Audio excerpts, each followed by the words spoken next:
Olá, amigos e irmãos, bem-vindos mais uma vez. Estou procurando um cantinho para gravar porque choveu, né? Não sei se você está vendo, tá russo lá atrás, no fundo da imagem. E celular aqui você pode ver. Agora ele escureceu um pouco, você está vendo? Então, gravando no celular, você sabe o desafio de gravar no celular. Graças a Deus, nós temos essa tecnologia, porque há tempos atrás nós não tínhamos. Vamos colocar aqui, 2020, vamos colocar aqui há uns 7 anos atrás, nós não tínhamos essa oportunidade de gravar, publicar no Facebook, no YouTube, nas redes sociais. Não tínhamos essa oportunidade. E existe uma série de canais no YouTube. Eu tenho 2 canais no YouTube, um de elétrica, outro evangélico. Então existe uma variedade de temas que são expostos. Então eu falei assim, por que eu não posso também participar e procurar fazer um trabalho também que eu possa ajudar de alguma forma? Então tá aí. O de elétrica eu ajudo o pessoal iniciante de elétrica. E o evangélico eu deixo aqui uma palavra para aqueles que estão precisando de ouvir uma palavra, né? Tem assunto que talvez não agrade a todos, mas essa é a nossa missão. Nossa missão é trazer o entendimento sempre, tá? No nome de Jesus. Posso falar de outros assuntos? Sim, pode. Pode surgir um momento que eu possa observar alguma coisa acontecendo na sociedade. Posso dar minha opinião também, como cidadão, como eleitor, como patriota e tudo mais. Fora isso, vamos à palavra de Deus. Amados, eu quero ser sucinto, não quero demorar tanto. Eu quero falar de um assunto interessante que está permeando, né, a nossa vida sempre, desde que o mundo é entendido como mundo, tá? Porque uma vez Deus criou o mundo, até os seres humanos se formarem comunidade e tudo mais, né? Não havia esse entendimento, né? Mas com a formação das culturas, das famílias, isso surgiu dentro da família, né? Um assunto que eu vou falar, tá bom? Eu não dei aquela entrada, né? Que estamos aqui para mais um bate-papo matinal, tá bom? Mas eu quero ler aqui um assunto interessante por título Maledicência. Você sabe o que é isso? O que é maledicência e o que ela é capaz de produzir nas pessoas? Você sabe? Olha, a maledicência ela não é um termo bíblico, tá? Não. Ela é um termo ela é um termo do nosso dicionário, da nossa língua portuguesa, porém, nas traduções do hebraico para cá, né, nas traduções que veio traduzir o livro bíblico, esta palavra ela se encaixa em comportamento. Maledicência, ela trata-se de comportamento, de postura, de ética. Ela está inserida nesses grupos. Na questão do comportamento, na questão da ética, na questão da visão humana, daquilo que o ser humano enxerga ou pensa do outro.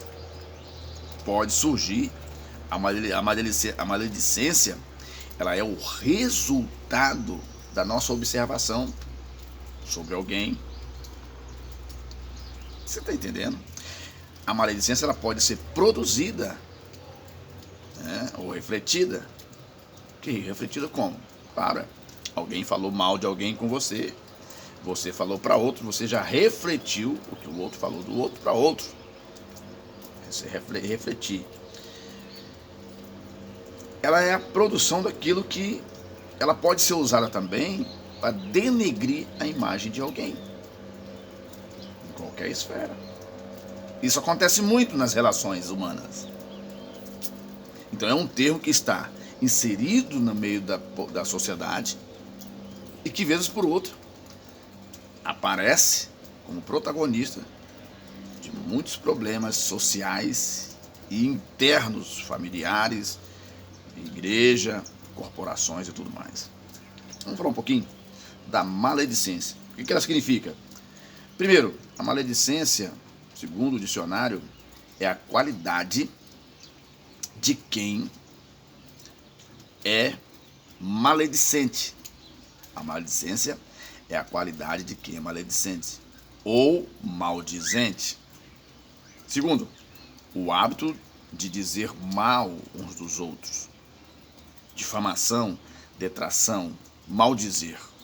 Em Salmos 15, 3 fala, Tiago 4, 11 a 5 também fala, mas nós vamos ler como base dessa conversa em 1 Pedro 5, 8 e 9. Por quê? A partir desse ponto de leitura, que nos dará uma visão, que clarear nosso caminho para nós falarmos, é que nós vamos conversar. Em 1 Pedro, na primeira epístola de Pedro, capítulo 5, verso 8 e 9, diz assim: sede sóbrios, sede sóbrios, vigiai, porque o diabo, o vosso adversário, anda em derredor, bramando como leão, buscando a quem possa tragar. Ao qual resisti firmes na fé, sabendo que as mesmas aflições se cumprem entre os vossos irmãos no mundo. O verso 8, ele nos chama para a vigilância. Estar vigiando. Podemos cair nesse mal. Por que eu digo isso? Que eu fiz essa leitura aqui diferente da leitura proposta que eu deveria fazer. Porque para nós combatermos certos comportamentos, nós precisamos de postura. E a postura, ela acaba esbarrando na vigilância. Para você ter uma postura, você precisa estar atento. Você precisa ter cuidado. Você precisa ser longânimo nas decisões, longânimo naquilo que ouve. E também não precisa ter pressa para passar para o outro um determinado assunto que você não sabe se é verdade. Você não pode entrar pelo caminho dos maus, daqueles que denigrem e difamam a vida do seu próximo. Quando você lê aqui em Salmos 15, verso 3, o que está dizendo? Salmos 15, verso 3. Vamos ler? Para nós podermos sintetizar melhor. Salmos 15, verso 3 diz assim: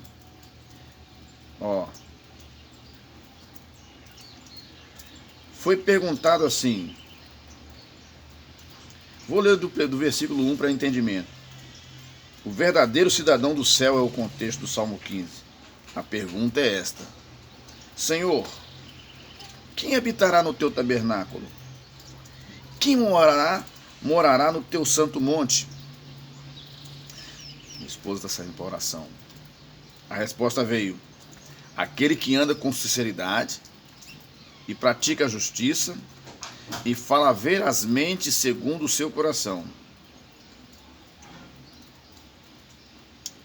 Aquele que não difama com a sua língua, nem faz mal ao seu próximo, nem aceita nenhuma afronta contra o seu próximo.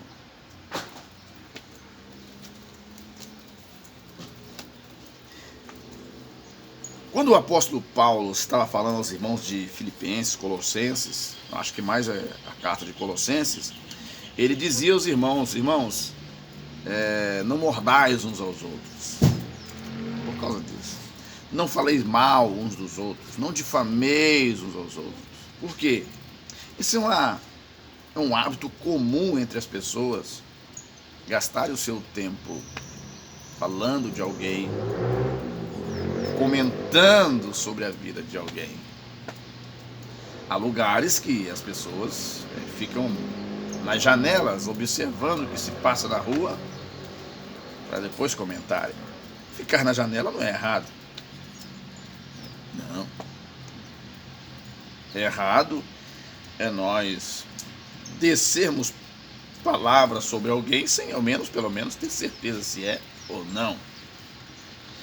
Então, a maledicência, ela é um perigo nas relações humanas. Seja ela na família, seja ela na cidade, seja ela... Porque ela destrói amizades, divide a família, faz com que relacionamentos sejam destruídos, casamentos sejam destruídos. Olha, eu li sobre uma história de um pastor uma vez, tá? Isso aqui é um caso. Não podemos ficar medindo um caso com o outro. Eu estou falando de um caso. Que, nesse caso, esse pastor,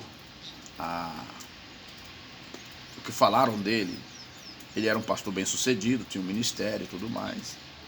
E uma notícia chegou para a família dele.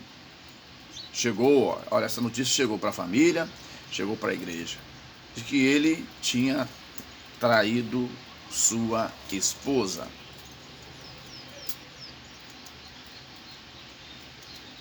Só que a pessoa que montou esse esquema, montou essa mentira sobre essa pessoa, sobre esse pastor, né? E não é nem da Assembleia de Deus, né? Foi Deixa eu dar um pause aqui por causa da sirene. Ok, estamos de volta, porque parei por causa da sirene, você vai ouvir um pouquinho dela aí. Então, já são 7 horas, já estou passando do horário meu, porque está chovendo e hoje acordei 5 horas da manhã, mas hoje estou agarrado aqui, tentando gravar. Achei esse ponto aqui por causa da luz. Então, amigos e irmãos, o que sucedeu na história desse pastor, para a gente se resumir o tempo? A pessoa que montou o álibi contra ele, conseguiu evidenciar até a pessoa que cuidava dele. Para início de conversa, ele ficou doente, foi para o hospital, e lá uma enfermeira cuidou dele. Essa enfermeira cuidou dele, e quando foi chamar para depor, ou para poder depor, a própria enfermeira, ela confirmou, né, todas as falas que tinham falado contra ele.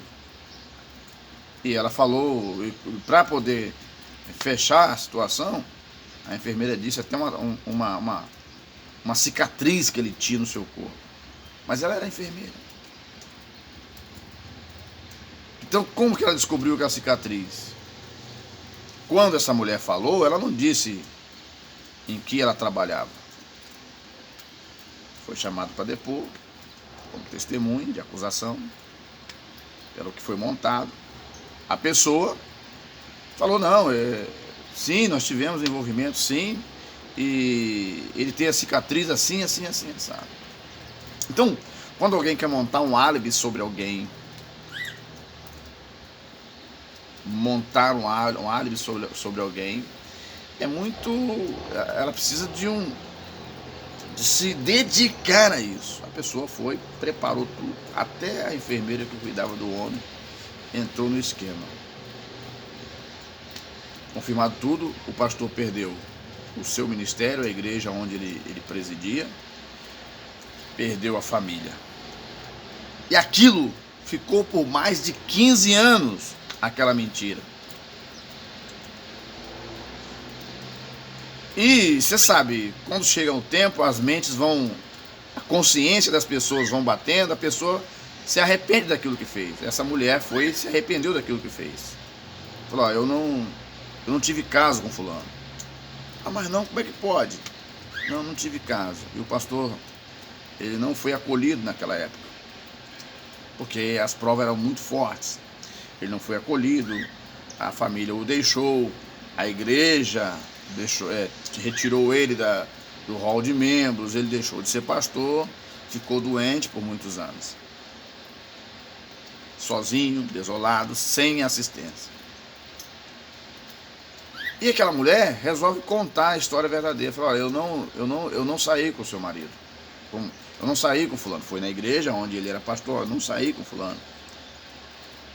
Tá? Eu participei de um esquema de mentiras para poder derrubar essa pessoa. E beleza, tudo bem. Feito isso, a igreja onde ele estava se sentiu muito comovido com essa situação, porque até a igreja foi enganada. As lideranças foram enganadas. Isso é possível acontecer entre os homens. As pessoas precisam entender que nas relações humanas existem coisas que Deus não interfere. Não. Deus não entra. Deus não interfere nas relações humanas. Já pensou? Se tudo que acontecer aqui embaixo, Deus ficar interferindo? Não. Ele deixa os homens tomar suas decisões. Dando certo ou errado, Deus deixa tomar suas decisões. Mas que em algum momento Deus vai participar para poder acertar tudo isso. Mas são os seres humanos que têm as suas intenções. Então Deus não interfere. A pessoa quer fazer uma maldade um com o outro. Seria muito bom Deus falar assim, não vou deixar. Há casos que pode acontecer. Deus não permitir que aquela pessoa seja maltratada. Mas há casos que Deus não interfere. Você acha que ele faz acepção de pessoas? Não. Existe casos e casos. Você precisa observar tudo. Então, cuidado com essa falácia aí de que Deus ele deveria ter feito isso ou aquilo. Não. Isso. Bom, moral da história. A igreja devolve o cargo ao pastor. O status de pastor novamente, pede perdão até ele. Seus ministros, porque já tinha passado tantos anos, já tinha até trocado de alguns ministros, eles pedem perdão por aquilo que aconteceu no passado. Mas o pastor disse assim, meus irmãos, vocês estão me dando meu serviço de volta, minha função de volta, estou muito feliz. E a minha família? Quem trará de volta? Nessa altura, a esposa o deixou, ela arrumou, acredito, porque foi forte as informações, as evidências, a esposa o deixou. Quando isso tudo acontece de volta, aquela esposa já estava em outro casamento, vivendo com outro casamento, divórcio e tudo mais. E o pastor faz a seguinte pergunta: a minha esposa, meu cargo eclesiástico, minha posição, os senhores me devolveram. E a minha família? Quem vai me devolver? Então, o que eu quero dizer para vocês em cima disso? Nós temos que tomar muito cuidado com aquilo que falamos de alguém. Podemos denegrir uma pessoa, podemos manchar a vida de uma pessoa, podemos atrapalhar a pessoas nos seus negócios, nos seus relacionamentos, destruir um casamento, destruir uma família que viveu há muitos anos, simplesmente por causa da maledicência, simplesmente porque tecemos alguma palavra mal, e essa palavra chegou ao ouvido de alguém que chegou aonde deveria chegar, e destruiu aquela família, destruiu aquele empreendimento, destruiu aqueles sonhos. Nós temos que tomar muito cuidado com isso. Às vezes, quando chega alguma notícia aqui em casa, eu prefiro manter o silêncio. Fala, gente, eu prefiro aguardar os fatos. A Bíblia diz que temos que ser sóbrios. Então, muito cuidado com isso. Isso acontece muito em grupos de pessoas, em igrejas. Acontece isso muito, das pessoas estarem sempre comentando o nome de alguém. Às vezes aquela pessoa é uma pessoa batalhadora. De repente você joga fora, você denigra a imagem de uma pessoa, a índole de uma pessoa que está servindo, lutando, batalhando, correndo atrás, e de repente você encerra aquele processo. Isso acontece muito na política. Pessoas de boa índole, as informações sobre essa pessoa são manipuladas. Há algumas que são verdade, outras não. Isso é uma estratégia usada muito na política. Mas lá já é maquinado, montado, premeditado. Mas nas relações nossas aqui fora, inocentemente nós podemos se envolver em comentários sobre uma pessoa que são inverídicos. Lá no Salmo 15, o que diz? É aquele que não aceita nenhuma afronta contra o seu irmão. Não aceita. Eu lembro da palavra de Deus que quando Jesus foi preso, logo Jesus foi encarado como um bandido, como uns criminosos. Mas Pedro, com toda a sua dificuldade, foi o único discípulo que acompanhou Jesus. Lá ele mentiu por medo. Até Jesus falou, tu vai me negar. Mas ele estava junto com Jesus. O único que ficou junto com Jesus. Quando você ou qualquer um de nós estiver numa situação crítica, fique sabendo, você não precisa se entristecer. Não é todos que estarão com você para te defender, para te ajudar, para correr atrás, para te dar o ombro amigo quando você precisa. Os outros discípulos correram, eles não erraram, eles tiveram medo. Mas Pedro era o mais afoito entre os discípulos, ele foi junto, falou, não, mestre, vou contigo. Jesus foi preso, Pedro acompanhou. Então nem sempre a multidão vai estar com você quando você cair numa situação como essa. Jesus foi preso, acusado de um crime que não cometeu, porque tiveram que imputar um crime a Jesus. Para que Jesus pudesse ser preso, tiveram que imputar um crime a ele. E imputar um crime de blasfêmias para Jesus. E blasfêmia era um crime punido por lei. Tanto na lei da mosaica, tanto na lei dos judeus lá. E os romanos acataram isso, porque eles eram a nação dominante. E Jesus foi preso. Apanhou, foi pregado na cruz entre dois ladrões. Jesus era considerado também um daqueles miliantes. Tudo por causa de uma fala. Outro sim. Quando nós lemos em Tiago capítulo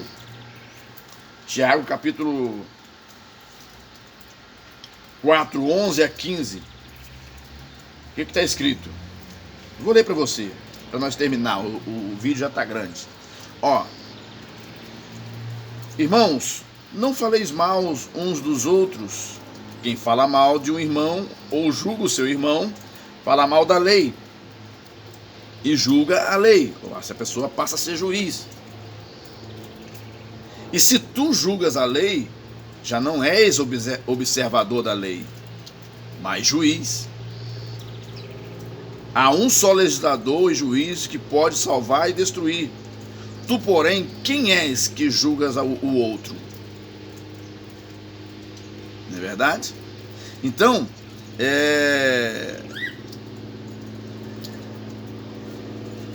temos que tomar cuidado com isso. Temos que tomar cuidado quando nós falamos de alguém. Seja quem for, seja uma moça, um rapaz, um senhor, uma senhora, um ministro ou não ministro, um trabalhador, qualquer classe social. Esse tipo de comportamento ele está e é perigoso. Nós como cidadãos dos céus, nós temos que evitar esse tipo de comportamento.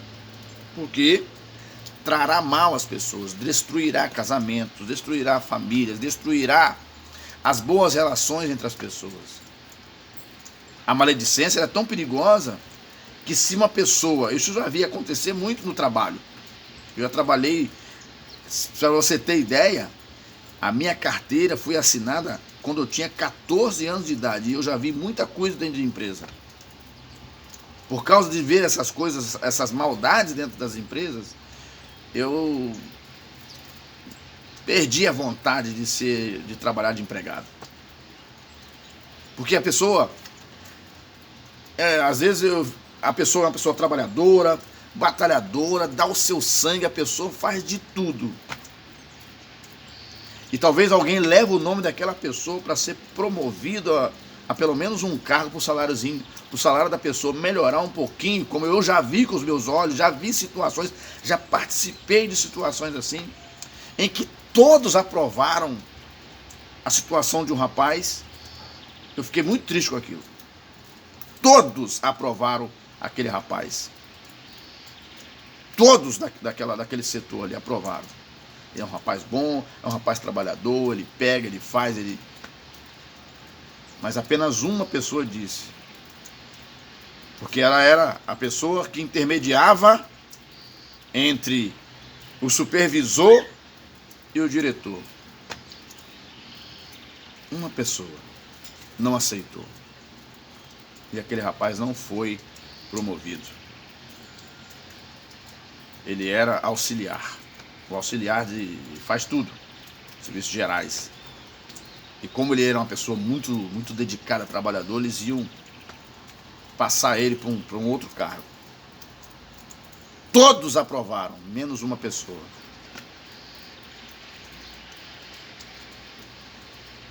Consequência, essa pessoa não conseguiu progredir. Se nós pensarmos sempre em nós mesmos, nós sempre vamos prejudicar alguém. Porque o que levou aquela pessoa a fazer isso é porque ela temeu do salário daquele garoto ultrapassar o dele. Então existem essas coisas. Por causa dessas maldades, onde o coração do homem é ruim, eu não sou muito, eu não tenho aptidão a trabalhar de empregado. Posso até trabalhar por humildade, acontecer aí uma eventualidade, eu volto a trabalhar de empregado, mas eu não gosto. Por causa das maldades, das mentiras, das fofocas que se tem dentro de uma empresa. E aquele que não tem poder de se defender, é queimado, é dispensado, é mandado dispensado, e até por justa causa, dependendo da mentira. Isso, estou falando no serviço. Mas dentro da família acontece, dentro da comunidade acontece, dentro da igreja acontece. Então, o apóstolo Paulo, muitas das vezes nas suas palavras, ele dizia: irmãos, não faleis mal uns dos outros. Sejam cordiais uns com os outros. Sabe por quê, irmão? Todos nós temos falhas. Todos nós somos sujeitos a falhar em algum momento. Seja em ações, seja em fala, seja naquilo que vemos, naquilo que ouvimos, naquilo que pensamos. Porque quando perguntaram a Jesus: Senhor, quantas vezes eu devo perdoar o meu irmão? Jesus disse: 70 vezes 7. Por quê? Erramos sempre. Mas se nós formos humildes para poder reconhecer nosso erro, confessarmos nossas ações, Deus nos perdoará. Mas cuidado. Aí eu volto àquele versículo que eu li no início. Sede sóbrio, porque o vosso adversário anda bramando como leão, buscando a quem possa tragar. Se nós tomarmos cuidado com isso, com certas coisas em que nós possamos estar envolvidos, que pode trazer mal a alguém ou a nós mesmos, tivermos cuidado com isso, a nossa vida será melhor, a vida dos nossos semelhantes será melhor. E Deus, certamente, Ele nos aprovará naquele grande dia. Que Deus abençoe a sua vida. Peço desculpa pelo tamanho do vídeo. A gente volta a conversar numa próxima oportunidade.